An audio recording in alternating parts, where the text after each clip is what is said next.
उनका हम इस अंदाज में जिक्र कर रहे हैं। तो बहरहाल अमर बिल मारूफ और नही, पहले इल्म सही तौर पर हासिल करना है और उसके बाद माशरे में खिदमत अंजाम देनी है, इस रात का पैगाम।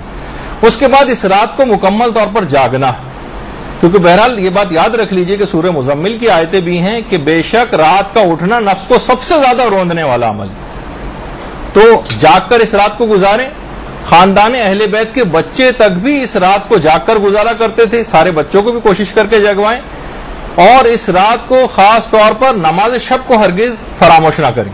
नमाज शब लाजमी पढ़नी है, पूरी 11 रकात, 1 या 3 रकात से काम नहीं चलेगा, पूरी 11 रकात पढ़नी। शेख अब्बास कुम्मी के बेटे शेख मोहसिन मुहद्दिस, जिनका थोड़े अरसे पहले इंतकाल हुआ, इनके बेटे भी इंतकाल कर गए अभी थोड़े अरसे पहले ही, वे खुद फरमाते एक दफा मैं सुबह को उठा, देखा कि वालिद गिरामी शेख अब्बास कुम्मी शदीद गिरिया कर रहे हैं।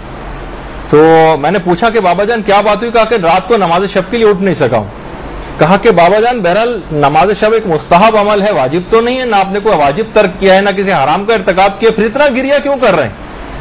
तो शेख अब्बास कुम्मी ने कहा कि रोना मुझे इस पे नहीं कि नमाज शब मेरी कज़ा हो गई, रोना इस बात पर है कि मेरे कौन सा ऐसा अमल मुझसे हो गया जिससे तौफीक नमाज शब मुझसे सल्ब हो गई। इस रात को मैं एक रात नमाज शब नहीं पढ़ सका हूं। तो बहरहाल इस यही वजह है कि इस रात को खास तौर पर गुनाहों से बचने के हवाले से आपने अभी चीज सुनी ली है कि खास तौर पर पूरी रात जागना है और तौबा तो शुरू में आप कर चुके हैं, अस्तगफिरुल्लाह व अतूबु इलैह 100 दफा या 70 दफा और बार बार तौबा की इसके सिलसिले में बड़ी ताकीद आई।